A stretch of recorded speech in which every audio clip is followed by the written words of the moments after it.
आशा करता हूँ आप सब बहुत अच्छे होंगे। मेरा नाम है सिद्धांत अग्निहोत्री, स्टडी ग्लोस पे आपका बहुत बहुत स्वागत है। यार मैं शिमला आने वाला था, मुझे बहुत ज़रूरी काम है एक्चुअल में, लेकिन अभी बारिश वहाँ पे इतनी हो रही कि मेरी हिम्मत नहीं है। तो यार मुझे ज़रा इंस्टा पे तुम लोग बताओ कि आऊँ कि ना आऊँ, जो भी वहाँ पे रहने वाले हैं ज़रा मुझे ये बताओ कि मैं शिमला आऊँ कि ना आऊँ। ठीक है, पता चला आके वहाँ पर फंस गया, प्रॉब्लम हो गई, तो बताओ मुझे 4 जुलाई या 5 जुलाई को आना है। ठीक है, तो अभी ये रिसर्च सामने आई है, हमारे एंसेस्टर्स क्या खाते थे जो इतने बड़े हो गए। तो क्या खाते थे हमारे एंसेस्टर्स? एक दूसरे को खाते थे। अच्छा भाई, डिनर प्लेट पे उनकी हमारी खोपड़ी, हमारा पैर होता था। तो बात करेंगे दोस्तों, लेकिन इससे पहले दोस्तों हम अपने डार्क साइकोलॉजी के कोर्स की बात करेंगे। सब कुछ बदल गया बट ये नहीं बदला 2000 सालों में।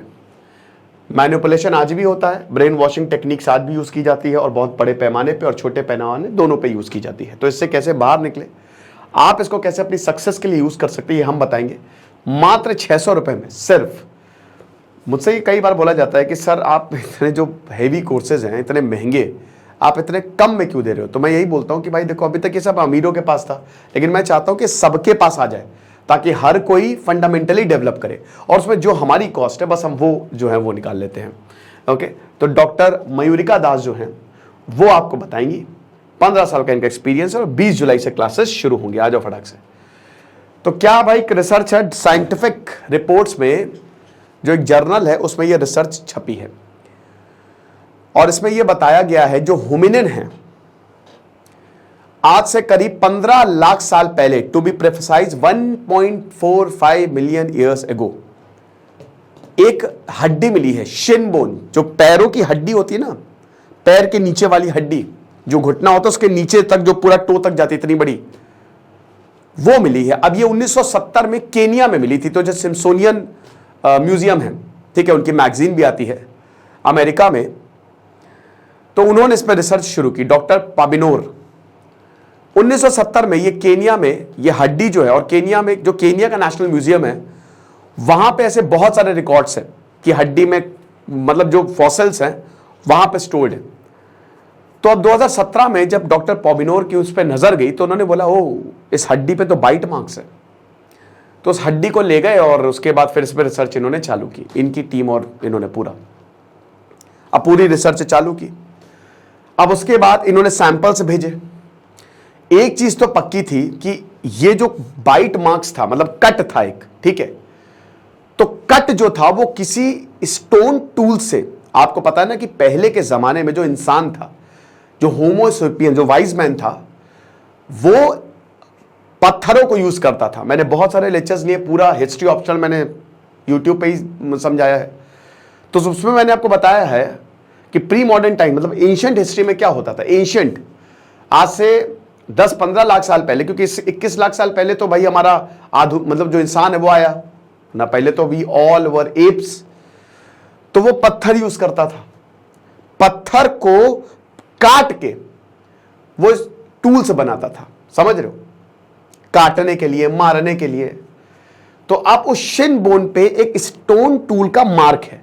आज हम चाकू यूज करते हैं ना, जैसे मान लो कि कोई बुचर है, कसाई है, वो क्या करेगा, वो जब भी मीट निकालता है तो चाकू यूज करेगा, कट मारेगा और उससे पूरा फ्लेश निकाल लेगा और हड्डी वहीं छोड़ देगा। तो अब यही बताया जा रहा है कि ऐसे टोटल 11 मार्क्स आइडेंटिफाई किए गए, जिसमें 9 मार्क्स जो थे, ठीक है, उस बोन पे, उस हड्डी पे, वो टूल्स के थे, किसी तरीके के स्टोन टूल्स के थे। अब इसका मतलब यह है कि उस स्टोन टूल्स जो था वो बहुत ही धारदार होगा, उसको शिन बोन जो इतनी बड़ी होती है वहां पे लगाया, कट मारा और पूरा फ्लेश निकाल लिया, समझ रहे हो, हड्डी वहीं छोड़ दी।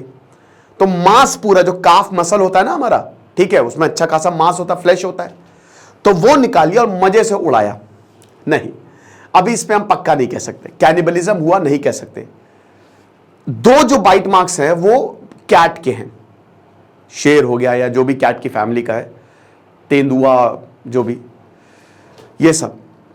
तो अब यहां पे बहुत हो हल्ला हो गया, अरे बाप रे, कैनिबल। लेकिन अभी ऐसा कुछ कह नहीं सकते, अब कुछ भी हो सकता है ना। लेकिन एक चीज तो पक्की बात है कि ये मार्क ये बताता है कि हां कैनिबलिज्म था, मतलब ये भी, इसको हम नकार भी नहीं सकते, क्योंकि अभी हमको सिर्फ पता चला कि वहां पे कट मार्क था और पूरा फ्लैश निकाल लिया। तो क्यों निकालेगा? कोई खाने के लिए ही निकालेगा।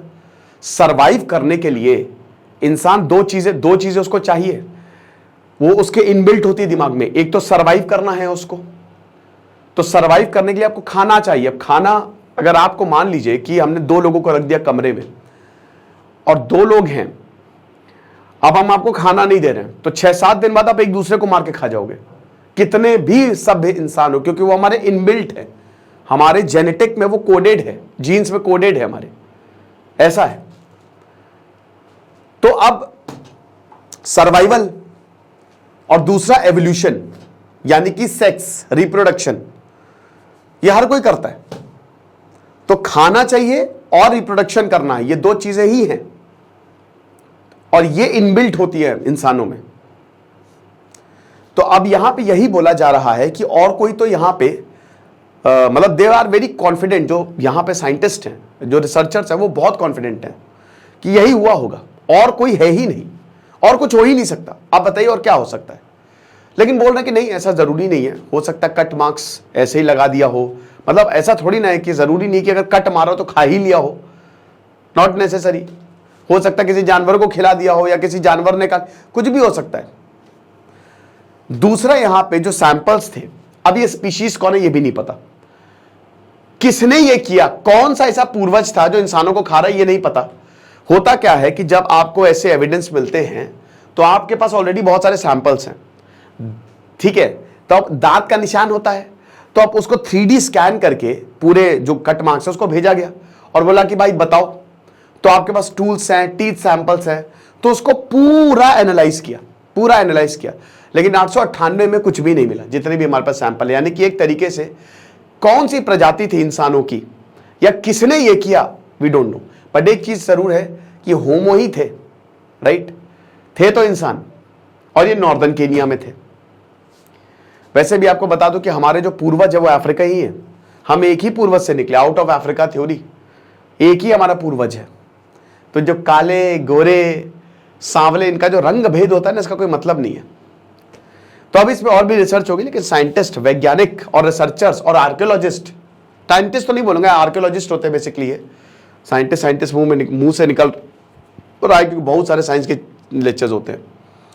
डार्क 40 कूपन कोड यूज करिए, और यार मुझे शिमला वाला जरूर बताना, ठीक है। तो ऐप को डाउनलोड करिए, बहुत ज्यादा फायदा होगा। Thank you so much.